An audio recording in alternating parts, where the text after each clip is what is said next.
The hall was bright with gold light, and everyone was clapping for the good work of the Aini family. On the big screen behind the stage, there were happy photos of two children, Tenny and Dara, smiling with forced smiles beside their rich uncle. The crowd did not know the truth. They did not know about the long nights, the secret tears, the quiet bruises, the forged papers. They did not know why Ada, stood at the back in a simple black dress, holding a small silver flash drive like it was a key to a locked door. At the microphone, Uncle Kola raised his hands. "Family takes care of family," he said in a smooth voice. "And strangers should know their place." My chest burned. I was the stranger who had tucked those children into bed for 3 months after their mother died. I was the stranger who knew Tenny liked her stew with no pepper and Dara hated thunder. I was the stranger who had stood by their mother when everyone else ran.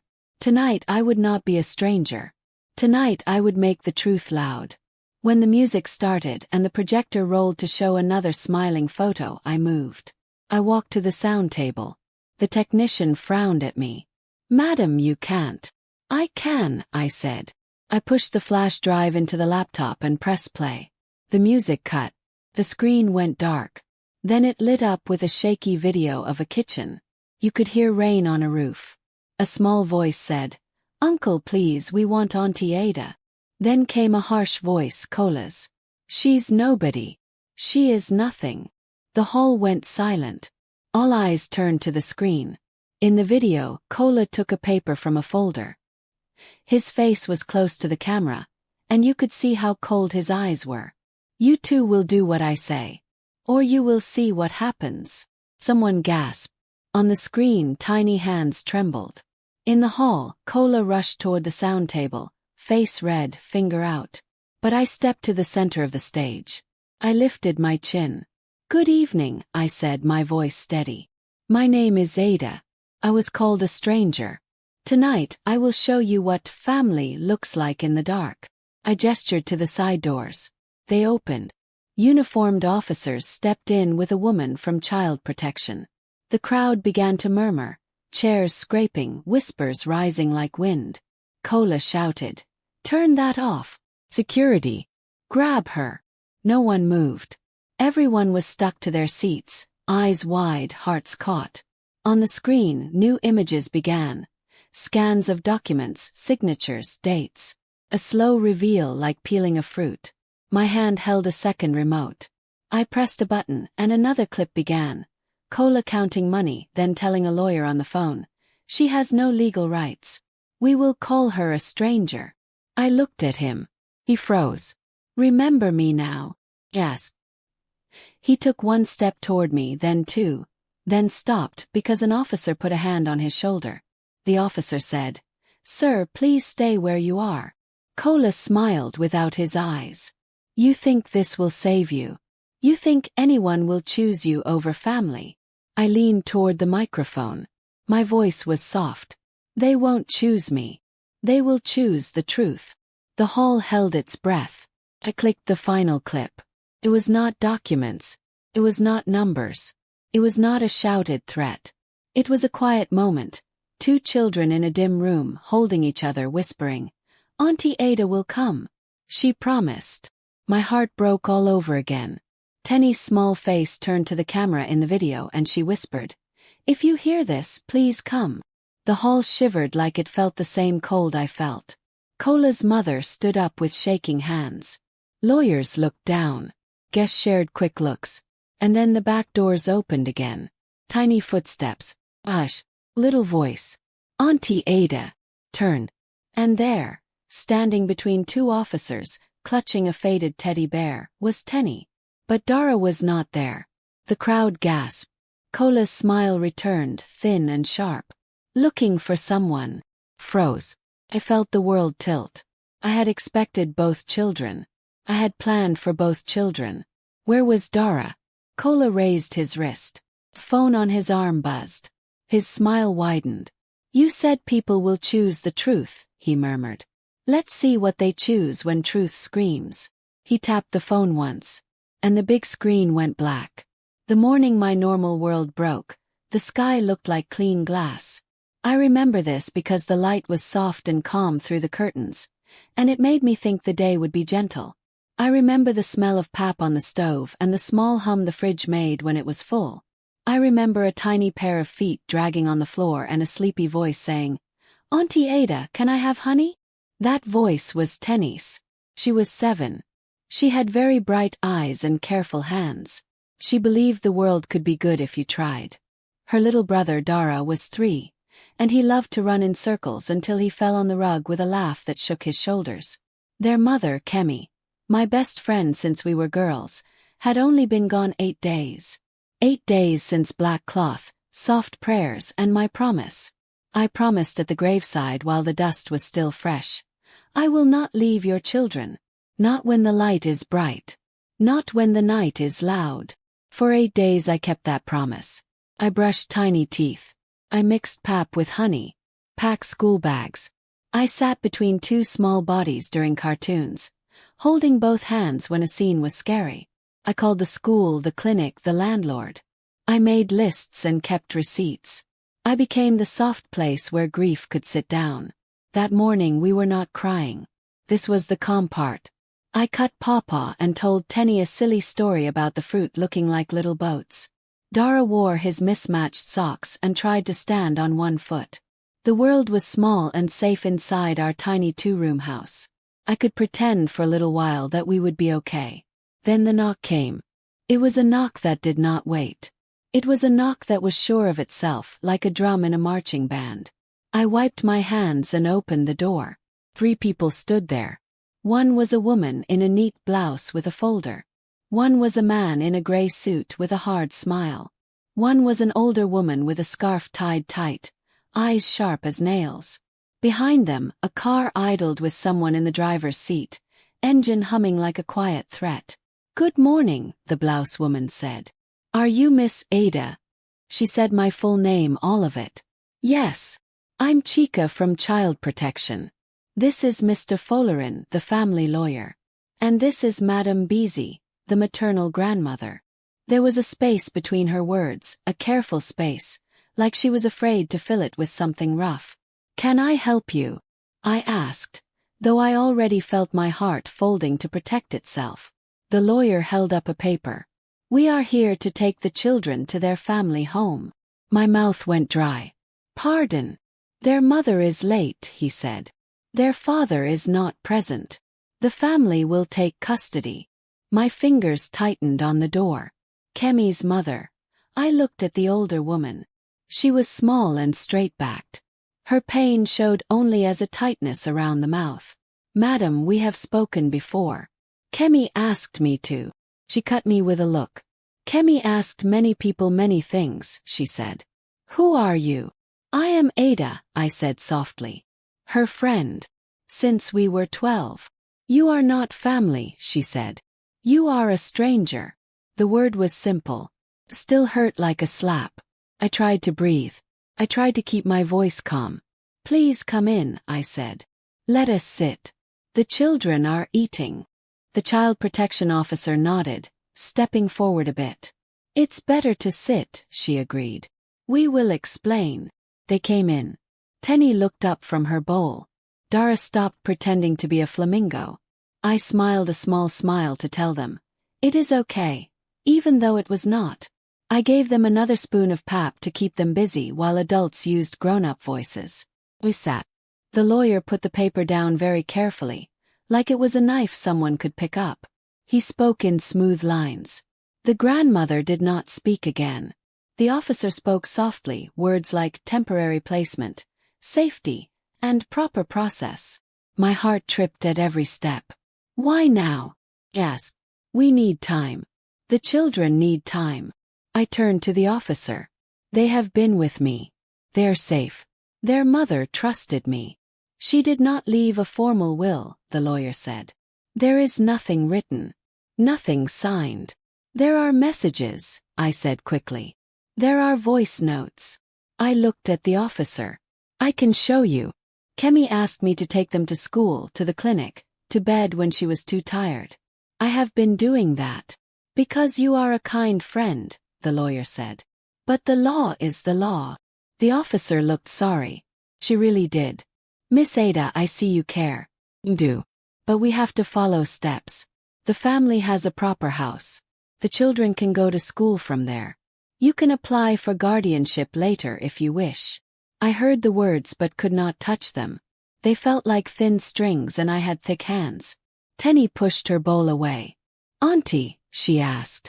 I swallowed. Yes, my baby. Who are these people? Family, the grandmother said quickly. Your mother's family. Tenny's eyes slipped to me. The air in the room changed. I felt the old story rush back, the story of being left out. The story of standing at the edge of a circle you helped draw, and still being told to step back. The story of watching other people call your love extra, helpful, nice, and never enough. I need to call someone, I said, standing.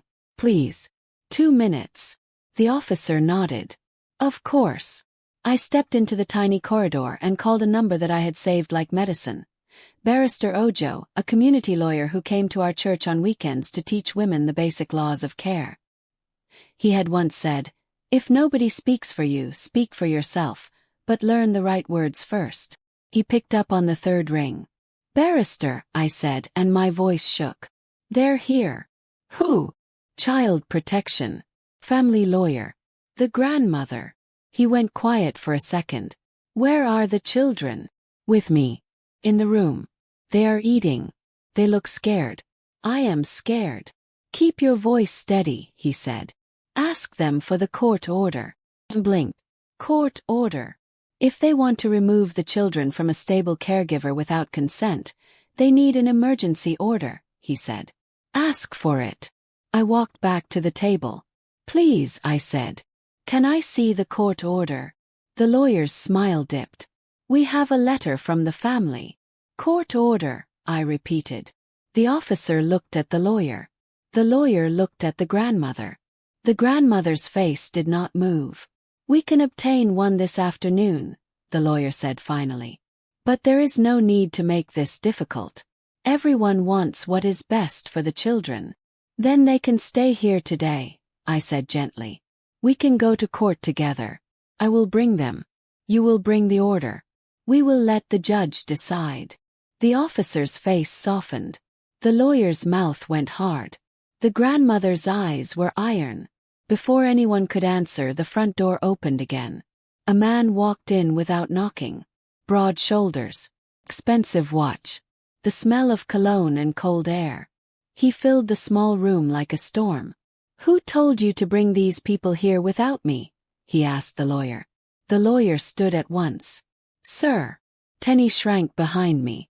I felt her hand find my skirt. I knew this man. Everybody did. He was Kemi's older brother, the famous businessman who always arrived late and loud. He was the one who had not come to the hospital until it was almost too late. He was the one who had not come to the burial until the last prayer. He was the one who, even when present, felt like absence. Uncle Cola, I said, voice flat. He looked at me like I had taken his seat. Ada, he said. Pack their things. The officer stepped forward. Sir, we were discussing the proper process. He held up a palm. I don't care for process, he said. These are my sister's children. They come with me. He walked to the room and reached for Dara. Dara squeaked and hid his face. Tenny pressed closer into my side. I lifted my arm around her without thinking. Do not touch them, I said. My voice was very quiet. It still reached him like a bell. He turned his head. His eyes were cold and small. Don't tell me what to do with my blood. They are not your things, I said. For a second nobody breathed. Then the officer found her voice. Sir, she said. We need an order. If you take them now, I will have to call the police. Cola stared at her. He did not blink. Call them, he said. Call all of them. I will be out of the gate before they pick. He moved fast. He scooped Dara up and tore Tenny from my side in one sweep that made her cry out. My heart jumped out of my chest. I grabbed for Tenny's wrist. The lawyer tried to speak. The grandmother stood like stone. The officer fumbled with her phone. It was a mess of hands and voices. Chair fell over. A spoon clattered. The pap spilled like white rain on the floor. My breath broke into pieces. "Let her go," shouted. He did not. He dragged both children toward the door, and in that moment, the calm glass sky in my mind shattered. It became pieces that cut. I stepped in front of him. He stopped because my eyes told him I would not move if a car came. "You don't want a story today," I said, my voice shaking. "You don't want a crowd. You don't want neighbors with phones." His top lip twitched. He pushed past me, shoulder heavy, and the door banged open. The driver jumped out, opened the back door. Cola shoved the children inside, and the car swallowed their small bodies like a mouth. "Tenny!" I screamed. "Dara!" Small hands pressed against the window. Two faces wet with tears. The car door slammed. The engine roared. The officer shouted, "Stop! Stop!"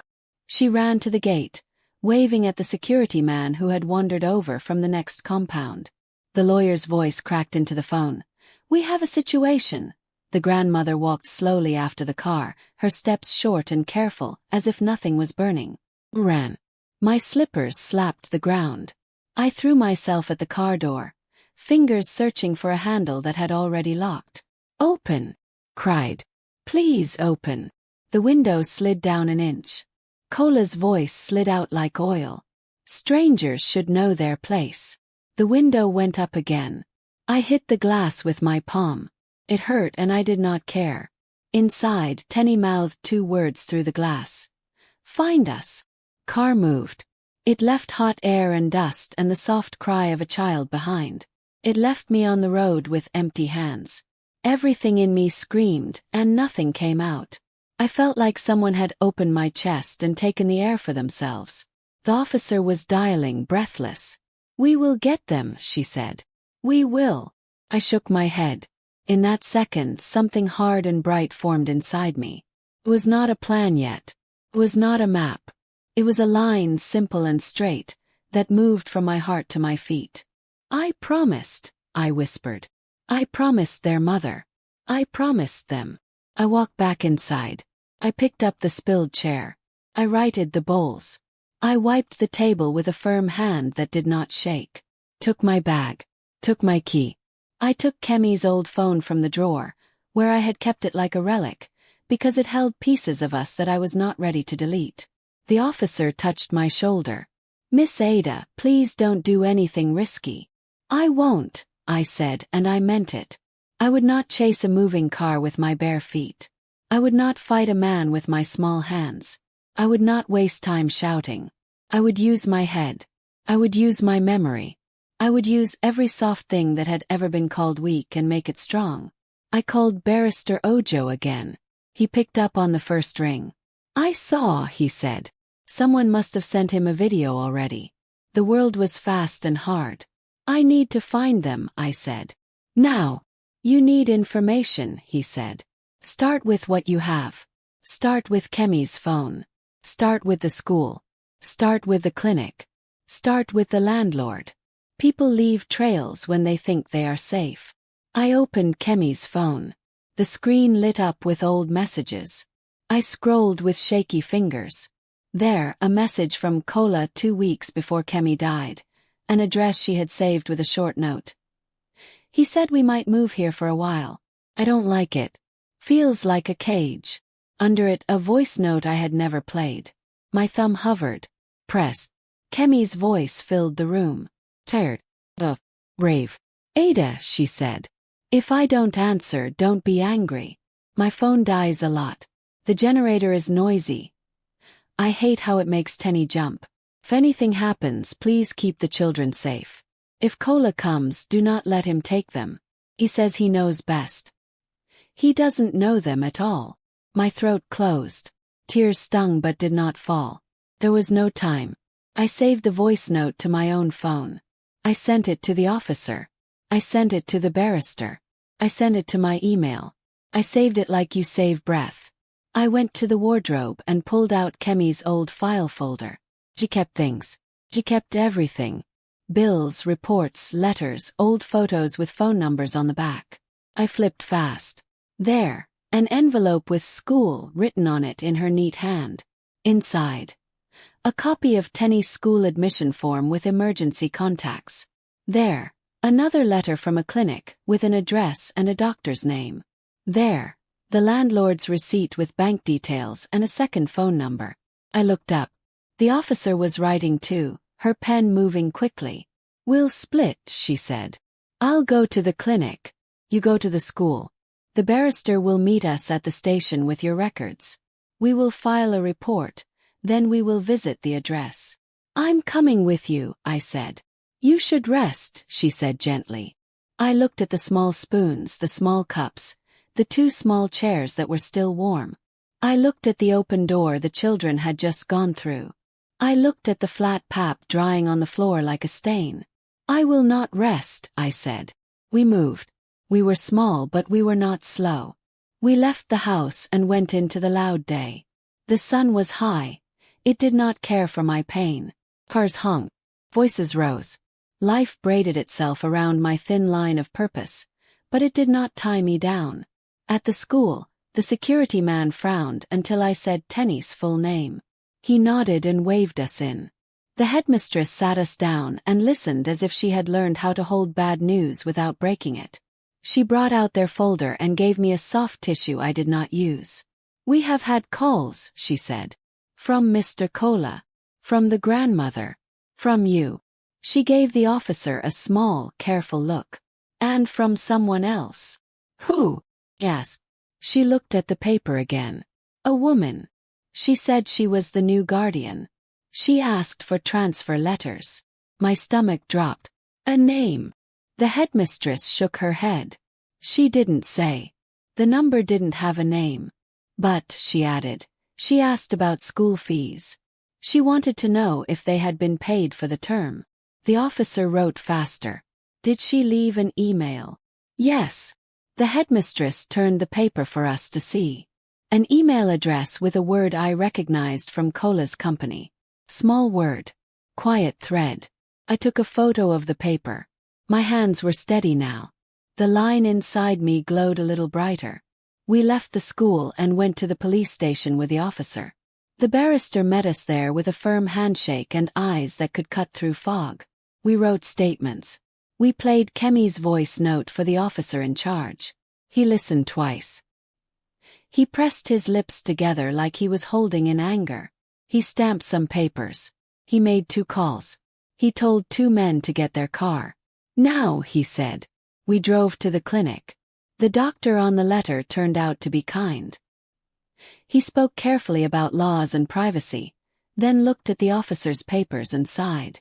"I know this family," he said. "I know this girl." He meant Tenny. "She hates the needle. She calls it the biting straw." His smile was sad and quick. "They came last week for a checkup with the grandmother. The boy had a cough. They paid cash. Do you know where they live now?" the barrister asked. The doctor shook his head. But the prescription was picked up at a pharmacy near the old sugar warehouse. He wrote down an address. Another small thread. We went to the address Kemi had saved, the place that felt like a cage. It was a compound with high walls and a black gate that did not open. Security camera watched us blink. The officer pressed a bell. No one answered. The police knocked. Silence sat behind the gate and held its breath. The barrister looked at me. "This is not the only door," he said. "We will find another," I answered. We drove to the pharmacy. The owner remembered a small boy who coughed and a girl with careful eyes. He remembered the old woman who counted money twice.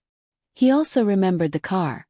Black, with a small sticker from a company that sold power generators.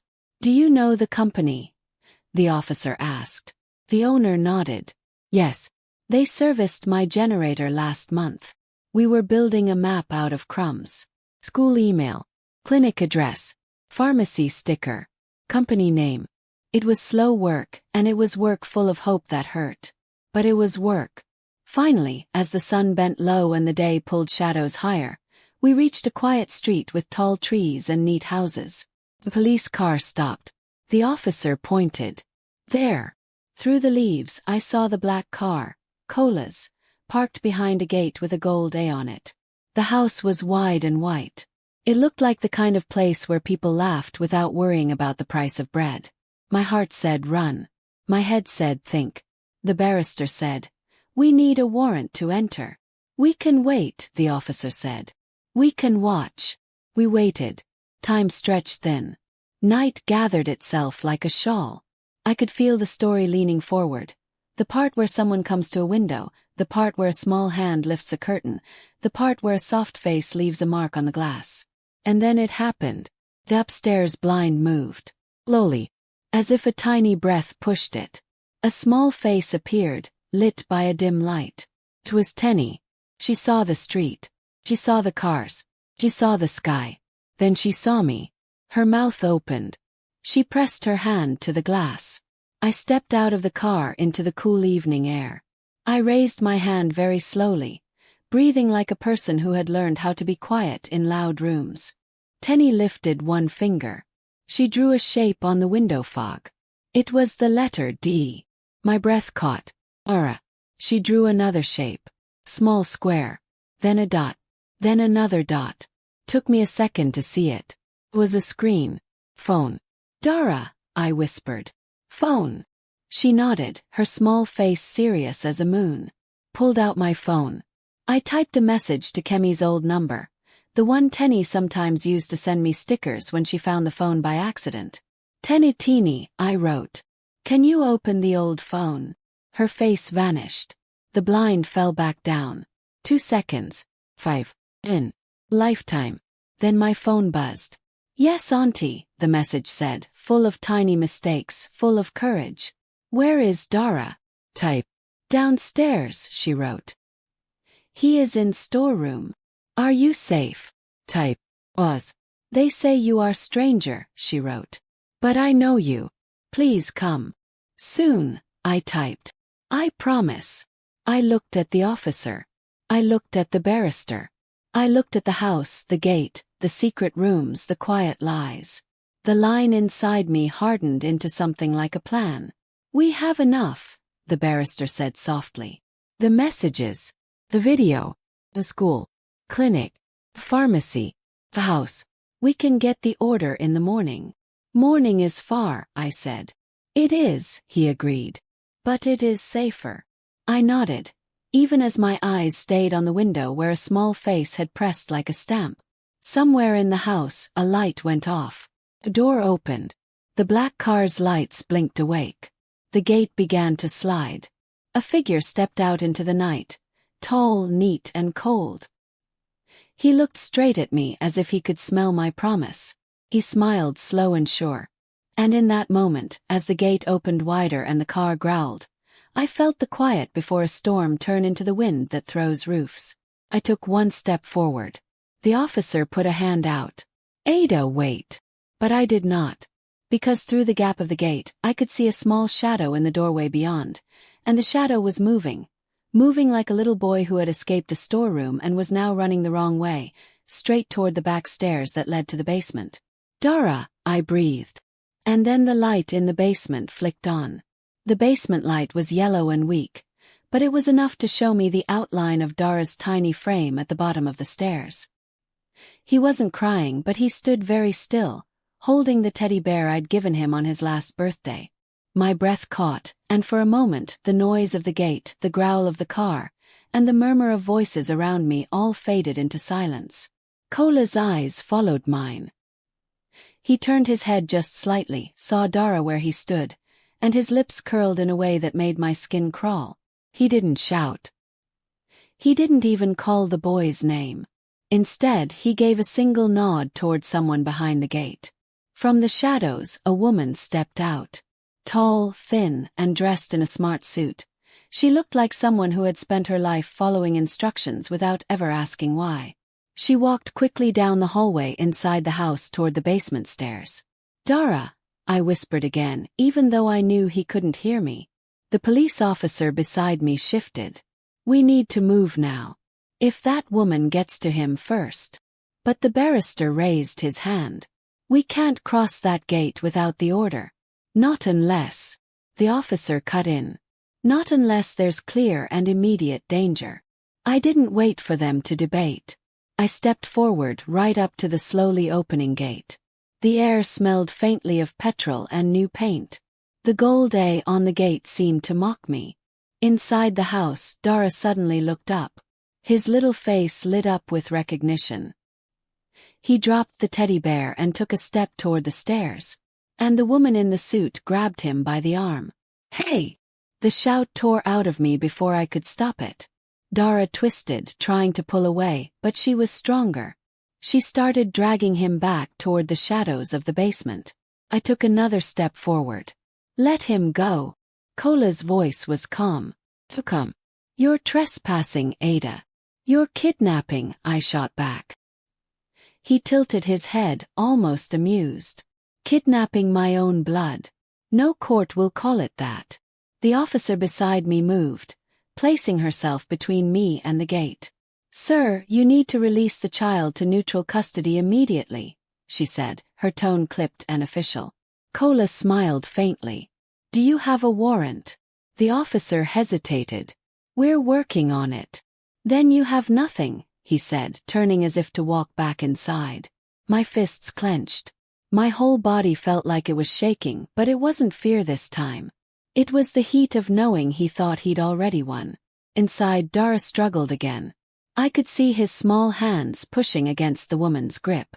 She said something to him, but her voice was muffled by the glass. He shook his head fiercely, his tiny face full of stubborn fire.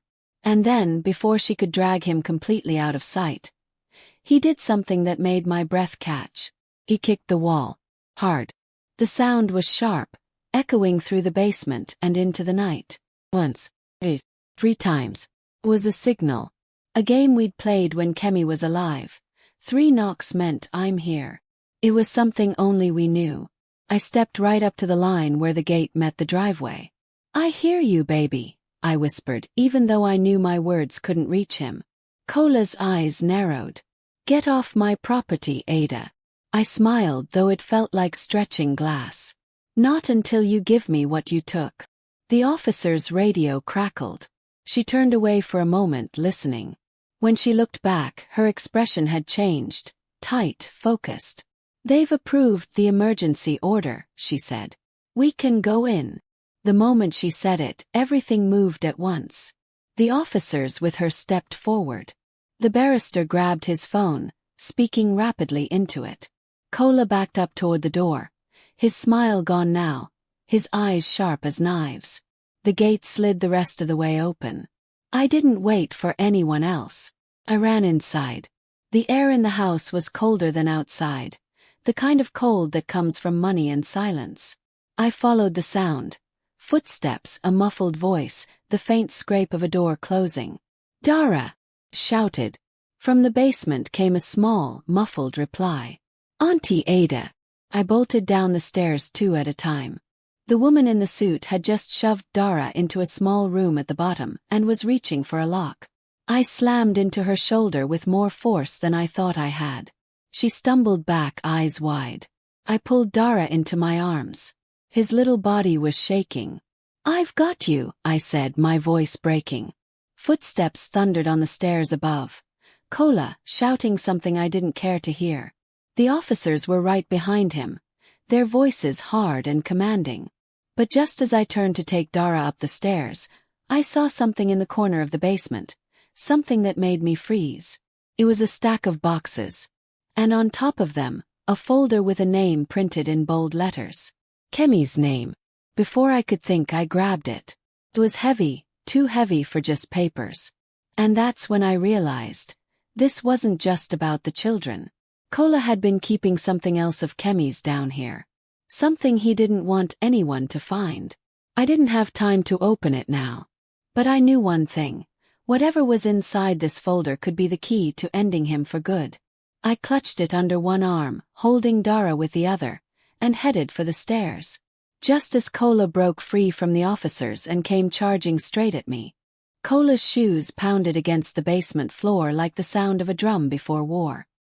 His face was twisted, the calm mask gone. His eyes were wild now, the way someone looks when they realize they're about to lose control. "Give me that," he roared, lunging toward the folder under my arm. I tightened my grip around Dara and stepped back, my spine pressing against the cold wall. The woman in the suit tried to block the officers at the stairs, but one of them shoved past her with a sharp command. "Sir, step away from her," the officer barked. Kola didn't stop. He grabbed my wrist, fingers digging in hard. Pain shot up my arm. "Those are mine," he hissed, nodding toward the folder. "They're Kemi's," I shot back. My voice shook, but my eyes didn't leave his. "And Kemi's things belong with her children." Dara clung tighter to me, his small fingers digging into my blouse. "Auntie, don't let him." "I won't," I promised, my voice breaking just a little. The officer moved between us then, prying his hand off me. Another officer stepped to my side, guiding me toward the stairs. "Go. Now." I went. Each step felt like a victory and a risk at the same time. At the top of the stairs I glanced back. Kola was still fighting, twisting against the officers like a trapped animal. His gaze locked on me, and he mouthed something without sound. "This isn't over." It sent a cold thread down my spine. Outside, the air felt heavy, like the night itself was holding its breath. The police car was waiting, engine running. I slid into the back seat with Dara still in my arms. He smelled like dust and something faintly chemical, probably from the basement. The folder sat on my lap, its edges sharp against my skin. The barrister got in beside me. "Don't open that here," he said quietly. "We'll look at it in a safe place." I nodded, though my fingers itched to tear it open. The officer in the front seat glanced back. "We'll take you both to the station for now. The girl, Tenny, will be brought in separately. She's with another officer inside the house." Relief punched the air out of me. "She's safe." "Yes, but..." The officer hesitated. "She seems shaken. Says she hasn't been allowed to see her brother since yesterday." I looked down at Dara. His head was already drooping against my chest, exhaustion pulling him under. My free hand smoothed his hair, and I felt a deep, aching anger settle in my bones. This was not just about taking the children anymore. Kola had been hiding something in that basement. And whatever it was enough to make him lose the cool, perfect image he paraded in public. We reached the station, and they took Dara to a small room with a blanket and a cup of warm tea. I stood outside the glass, watching him sip slowly. His eyes kept flicking toward the door like he was afraid someone else would walk in. The barrister joined me. "We'll file for temporary custody first thing in the morning," he said. "With the emergency order, you have a strong case. Especially if whatever's in that folder connects to his unfit behavior." I looked at the folder on the table between us. "Let's see." He opened it carefully. Inside were photographs, receipts, and legal documents. My eyes darted over the first page and froze. It was a deed, transferring ownership of Kemi's old house into Kola's name. The date on it was a week before she died. The signature looked like hers, but I knew my best friend's handwriting. This was not hers. The barrister let out a low whistle. "Forgery." I flipped through the next few papers. There were bank withdrawal slips, huge amounts, all taken from Kemi's account in the last month of her life. There were also letters from a lawyer I didn't recognize, urging her to honor the family agreement. Then I found the photograph. It was Kemi, standing in front of a building I didn't know. She looked thinner than I remembered, her smile tight. Beside her was Kola, one hand on her shoulder, the other holding a thick envelope. Scrawled on the back, in Kemi's unmistakable handwriting, were 5 words. "If anything happens, ask Ada." My throat closed. I looked up at the barrister. This is enough to destroy him, isn't it?" "It's enough to start," he said. "But we'll need more. If we can prove coercion or fraud, it will not only keep the children safe, it will put him where he belongs." Before I could answer, an officer hurried over. "We have a problem," she said. My chest tightened. "What?" "The grandmother," the officer said grimly. "She's here. And she's not alone. She's brought 2 other family members, and they're demanding we hand the children over tonight." The barrister swore under his breath. "They can't do that. Not with the emergency order in place." The officer glanced toward the front of the station. "They're claiming the order is invalid. They say they have a higher court document." I felt the room tilt. "If that's true," the barrister cut in sharply. "If that's true, they planned this. Kola knew we'd come tonight, and they were ready." Through the glass, I saw Dara shift in his chair, his little hands curling around the teddy bear. He looked so small. Too small for this fight. The officer looked back at me. "Do you want to be in the room when we confront them?" I hesitated. My mind screamed yes, but my gut whispered no. Not yet.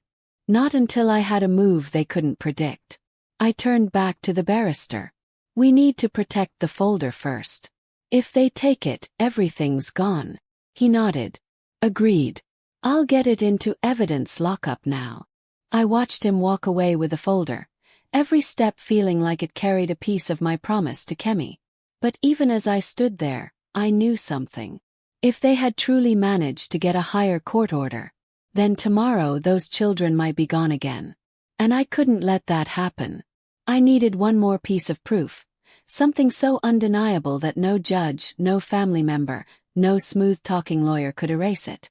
I just didn't know yet where to find it. That was when my phone buzzed in my pocket. An unknown number. Answered cautious. "Hello." The voice on the other end was a whisper. "You don't know me," the woman said. "But I used to work for Kola." My grip tightened on the phone. And I know what happened to Kemi," she said. "Meet me tomorrow night. Come alone." The line went dead.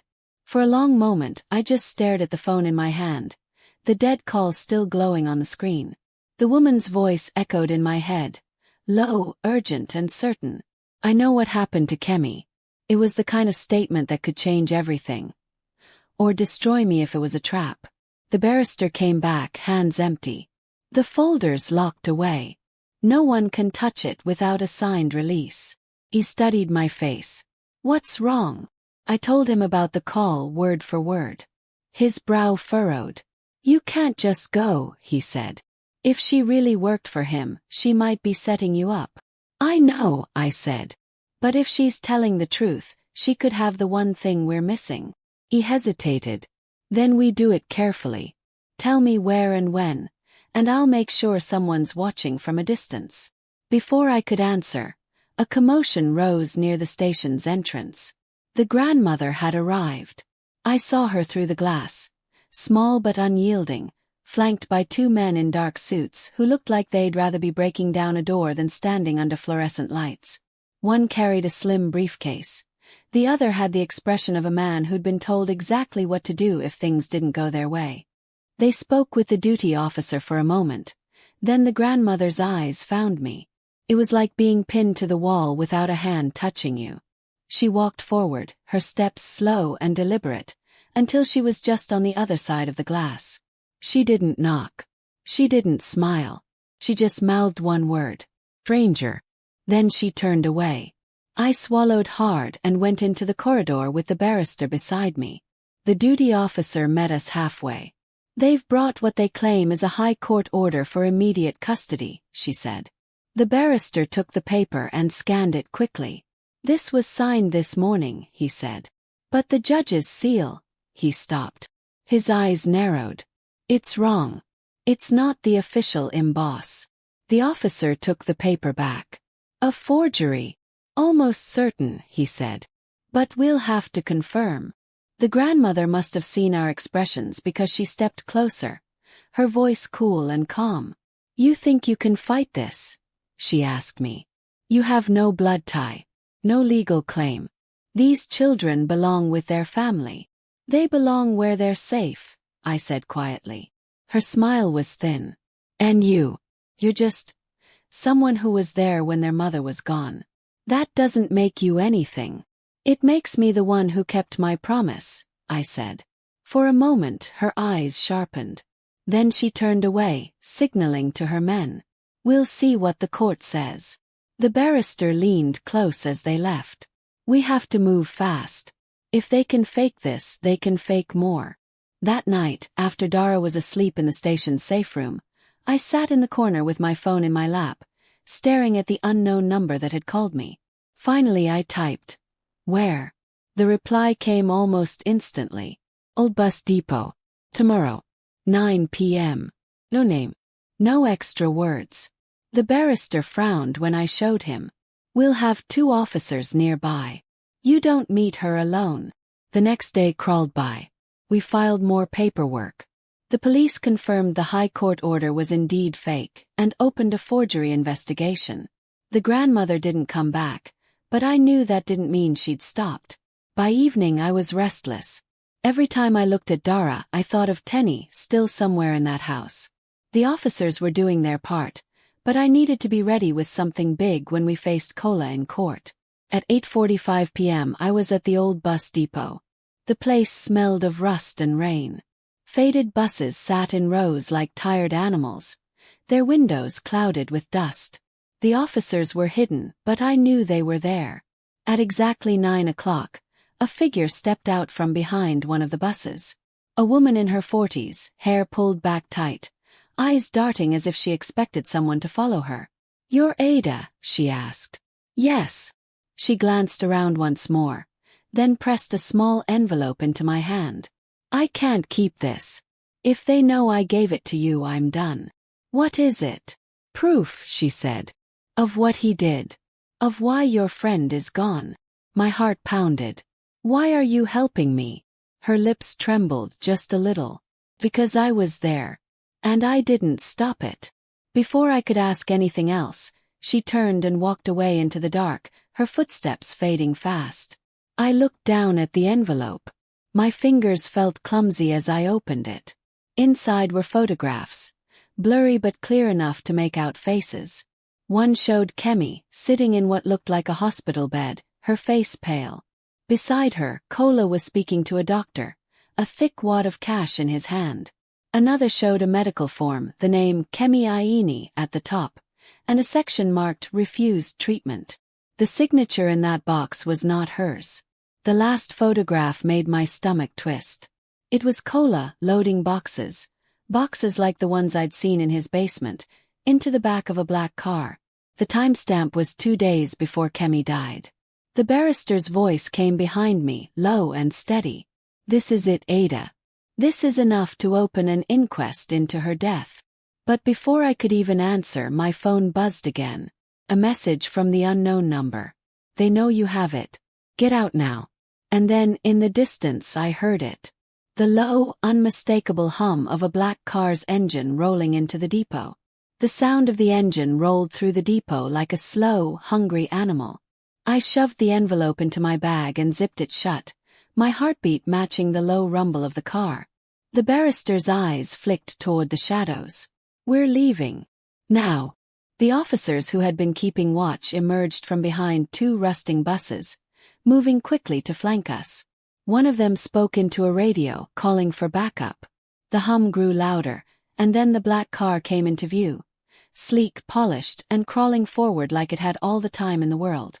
The headlights washed over us, bright enough to make me squint. The driver's window slid down.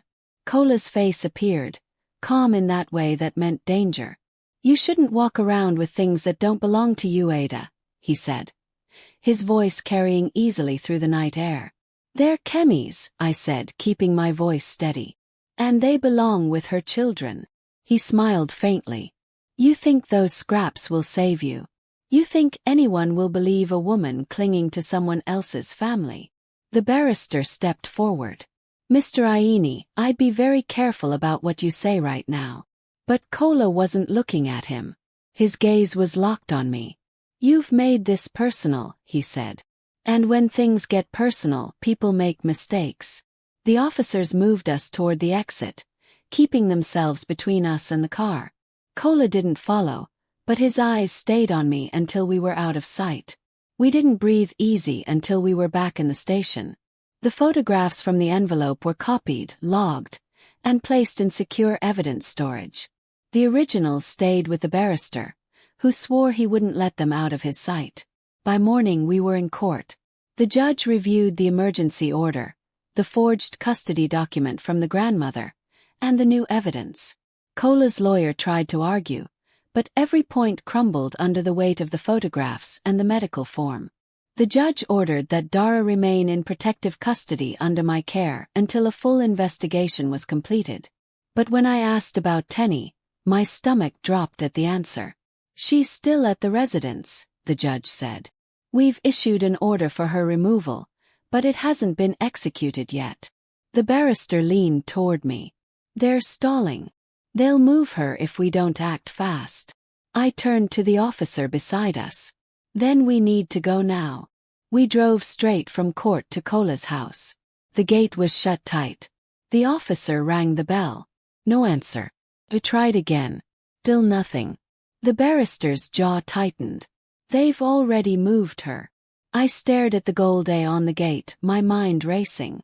Tenny's last message to me had been about Dara, about the basement, and about the phone.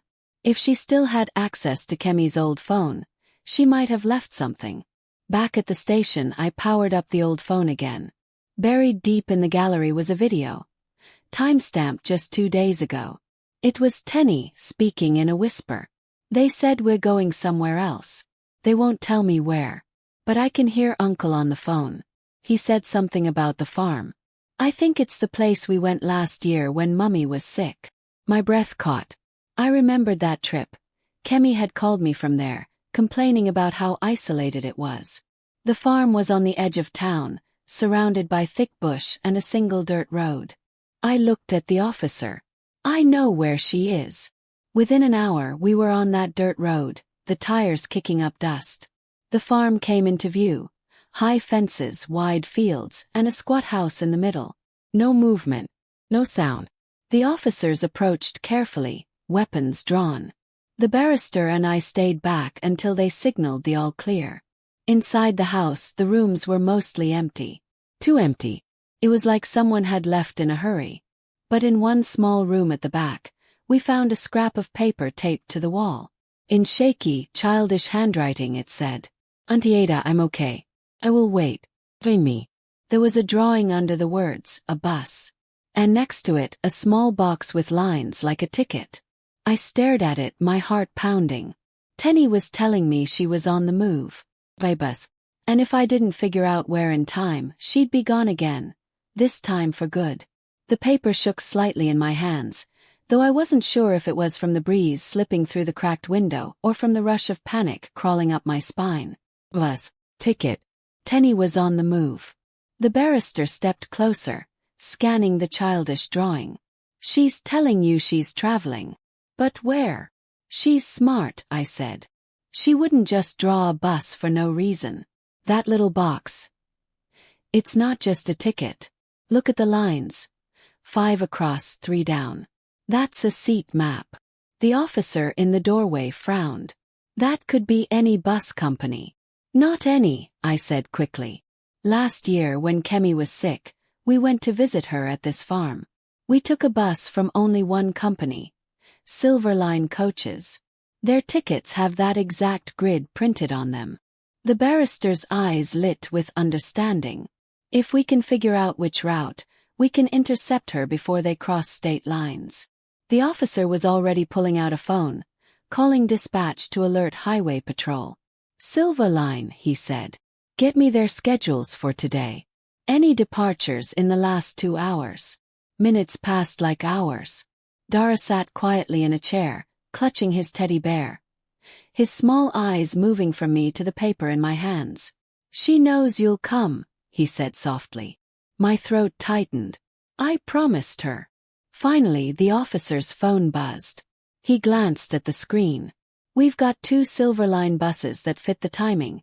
One heading to Ibadan, one to Ilorin. Both left within the past 90 minutes. My mind flipped back to last year. Kemi had mentioned a cousin in Ilorin. A cousin she didn't trust but was still family. If Cola's trying to keep her hidden, I said, Ilorin makes more sense. It's far enough to delay us, close enough to move her again. The officer nodded. We'll intercept on the highway. We were in the police SUV within minutes, siren cutting through the thick evening air. The road stretched ahead, long and dark, dust curling up behind us. I kept my eyes fixed on the headlights slicing through the night. If we're wrong, we won't be, the barrister said firmly. About 40 minutes later, the patrol unit ahead radioed in. Visual on Silver Line bus to Ilorine. Pulling over now. Relief and fear tangled together in my chest. When we reached the bus, the driver was standing outside, hands raised in confusion. Passengers were peering out the windows, whispering to each other. An officer climbed aboard, scanning each row. Teni Aini, he called. My heart pounded with every second of silence, until a small voice from the back said, I'm here. I ran to the bus door. She was standing in the aisle, clutching a small backpack, her eyes wide but steady. Auntie Ada, she cried, and then she was in my arms, small and shaking but safe. I pressed my face into her hair. I found you. I told you I would. But the moment of relief was short-lived. One of the officers handed me a folded piece of paper they'd found in her backpack. This was in with her things. I unfolded it and froze. It was a one-way ticket to Ilorine, purchased not by Kola but by someone else. Someone whose name I recognized instantly. The grandmother. The barrister saw my face and read the ticket over my shoulder. She's not just following orders, he said. She's helping him. Actively. And that meant something worse. If she had been willing to move Teni this far without telling Kola, there was another layer to this fight we hadn't even touched yet. We headed back toward the city with both children safe for the night. But my relief was thin, fragile. Because if the grandmother had her own plan, it meant we weren't just fighting to keep the children away from Kola. We were fighting to stop them from being pulled into something even darker, something I still didn't fully understand. And when we got back to the station, the desk officer looked up and said, You have a visitor. Through the glass I saw her. The grandmother sitting perfectly still in the waiting area, her scarf tied tight, her eyes fixed on the door. And when she saw me, she smiled. Not kindly, not warmly. It was the smile of someone who knew a secret, and was about to use it. Her smile stayed fixed as I walked into the waiting area, but her eyes were cold steel. She didn't stand. She didn't even greet me. She just tilted her head, as if she was measuring how far she could push before I snapped.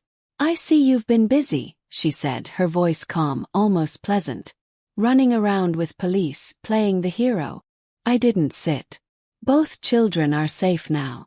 That's all that matters. Safe. She gave a soft laugh that didn't reach her eyes. Do you really think safety is something you can promise? You don't even understand the game you've walked into. The barrister stepped forward.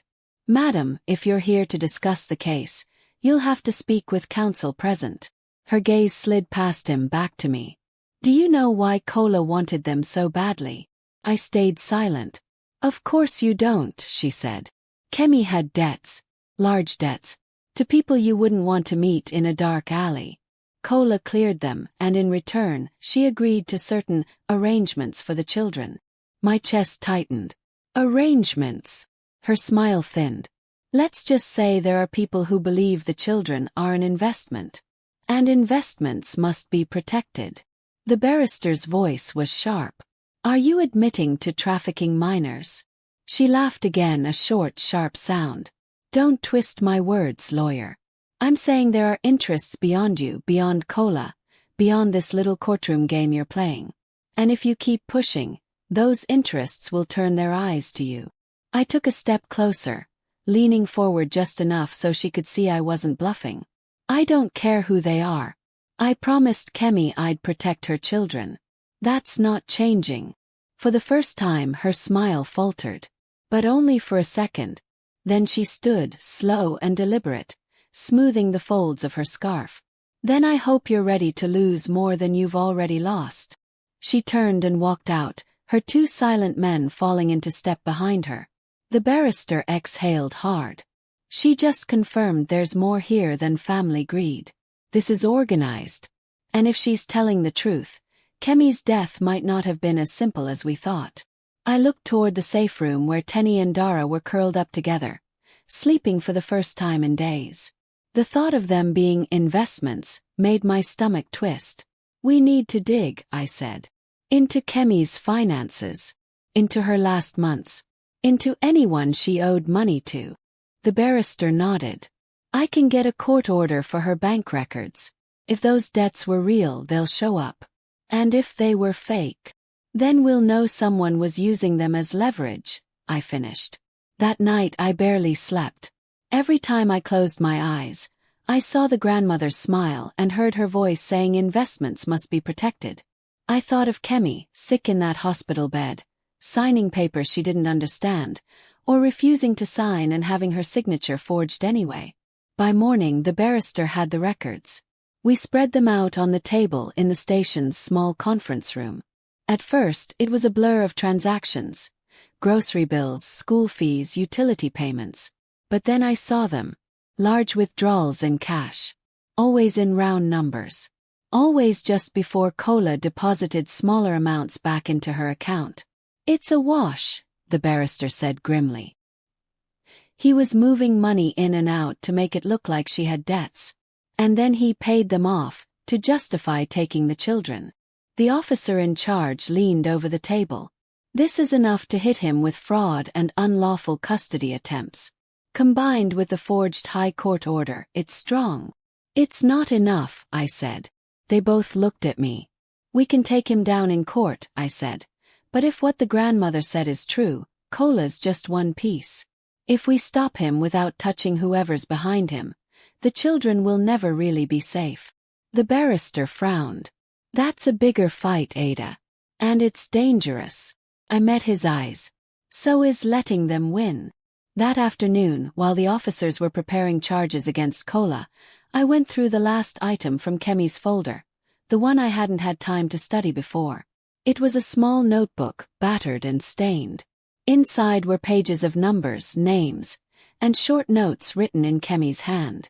One name appeared again and again. Oaken Holdings. Beside it, in one entry, she'd written, Farm bus papers in the red tin. I knew that farm. We'd just been there. But I hadn't seen any red tin. I closed the notebook, my pulse speeding. If the papers in that tin were what I thought they were, they could be the final key to tearing this whole thing apart. I just didn't know if they were still there, or if Kola had already realized they were missing. And as I was thinking that, my phone buzzed again. A new message from an unknown number. If you want the red tin, come tonight. Loan. Or the children lose everything. The message burned in my mind. Loan. It was the same trap they'd tried before. Only this time the bait wasn't my life. It was the children's future. I sat in the station's small break room, staring at my phone. The barrister stood at the doorway, arms folded. You're not going without backup. If I go with backup, they might not hand it over, I said. If that red tin has the real proof, this could end everything. Kola, the grandmother, whoever else is involved. He hesitated. Then we'll do it quietly. You'll look alone, but we'll be close. We agreed on the plan. I'd go in first, wearing a small earpiece, and the officers would shadow me from a distance. The meeting place was the same farm we'd been to before. By nightfall, the air was heavy with the kind of stillness that feels like it's waiting for something to break. I parked just outside the main gate and walked in, the gravel crunching under my shoes. The farmhouse door was open a crack. Inside the light was dim. At the center of the room sat a metal box, painted red and dented at one corner. The grandmother was there alone. Or at least that's how it looked. You came, she said, her voice smooth. I want the tin, I said. You want to destroy everything my family has built, she corrected. Do you even know what's in here? Something Kemi risked her life to hide from you. Her eyes flickered just for a second. She didn't understand. None of you do. This isn't about greed, Ada. It's about survival. The children have value. Value that keeps powerful people from crushing us. I stepped closer, my hands clenched. Children aren't shields. They're not bargaining chips. And if you think I'll let you sell their lives for your survival, you've already lost. Her lips pressed into a thin line. Take it then. But know this, when you open it you can't close it again. And when those people come looking, they won't stop at you. She pushed the tin across the table. Picked it up. It was heavier than I expected. The earpiece crackled with the barrister's voice. We see you. 2 men approaching from the east. Get out now. I turned for the door, but the grandmother's voice stopped me. You can't protect them forever, Ada. Sooner or later they'll come knocking. I didn't answer. Outside, the officers moved in fast. 2 men in dark clothes melted back into the trees as soon as they saw them. We sped back to the station, the tin locked in an evidence bag. When the barrister pried it open, the truth spilled out. Ledgers listing payments, shipping manifests, and a hidden compartment with fake passports for both children. The photographs inside showed them posed beside strangers, smiling stiffly. It was everything we needed. Within 48 hours, Kola was arrested for fraud, forgery, child endangerment, and conspiracy. The grandmother was charged as an accomplice. The powerful people she'd spoken of were named in the ledgers, and the police handed the case over to federal investigators. In court, the evidence was undeniable. My guardianship was made permanent. The day the judge signed the final order, Tenny squeezed my hand. You found us, she said. Even when they called you a stranger. I smiled through the lump in my throat. I'm not a stranger. I'm your family. Dara nodded. His small fingers curled around mine. We walked out of the courthouse together into the sunlight, the weight of the fight finally lifting. The scars of what happened would never fully fade, but the promise I made to Kemi had been kept. And as I watched the children run ahead toward the waiting car, I knew one thing with absolute certainty. I had been called a stranger, but I had become the one they could never take away.